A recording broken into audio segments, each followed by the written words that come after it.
राम राम भाई सहरन है।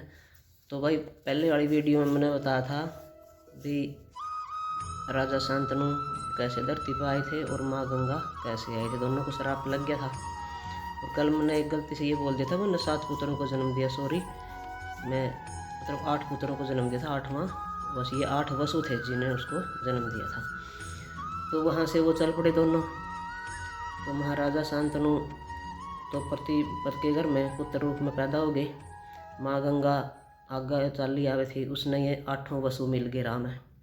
वसुओं को भी श्राप लग रहा था वशिष्ठ ऋषि जी का, क्योंकि वशिष्ठ ऋषि जी के पास एक गऊ थी जो उसका दूध पी लो 10,000 वर्षों तक जीवित रह सकता था, ऐसे कुछ मतलब था उसमें गऊ में।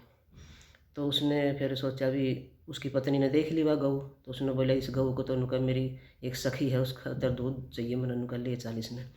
वो अपने पति के प्रस्ताव को ठुकरा नहीं सका और वो उस गऊ ने ले गया।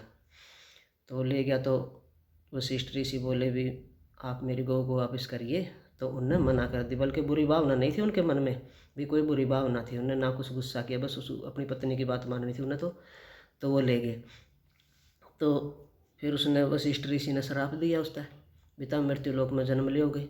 तो सबसे बड़ा श्राप मिला इसने भी थम तो पैदा होते ही मर जाओगे।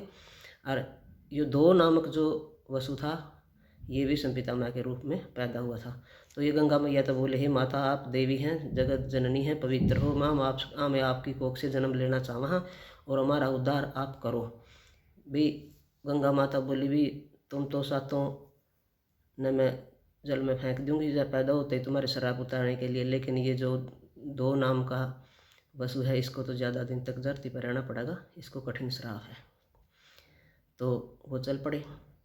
तो वह कन्या एक दिन प्रतीप राजा सूर्य को जल दे रहा था नदी के किनारे, गंगा नदी के किनारे। तो वो बैठ कर पूजा पाठ लग गया करन उड़े। तो गंगा मैया उसके गोदी में बैठी गया कहना। राजा प्रतीप ने कहा आप कौन हो, आप अचानक बिना पूछे मेरी गोदी में क्यों बैठ गया है। बोले आप मैंने पत्नी रूप में स्वीकार करो। बोला जो गोदी में बैठ जाएगा वो तो बच्चा का स्थान हो, मैं अपने पत्नी रूप में तो स्वीकार कर नहीं सकता, आप मेरी पुत्र वधू बन सकती हो। तो वो चली गई, बोली मेरा पुत्र सियाना हो जाएगा, उनका बड़ा हो जाएगा जब आप मेरे पुत्र की पत्नी बन चाहिए, पुत्र वधू। तो वो चली गई, उसका वो शांतनु बड़ा हो गया।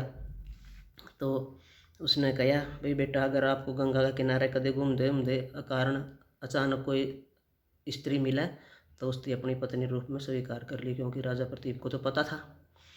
तो उसने कहा ठीक है पिताजी। तो भाई वो ऐसी उसकी पत्नी बनी थी। और ये भी संपिता में जो गंगा के पैदा हुए थे, ये आगे आने वाली वीडियो में बताऊंगे। मैं आज की वीडियो में इतना ही।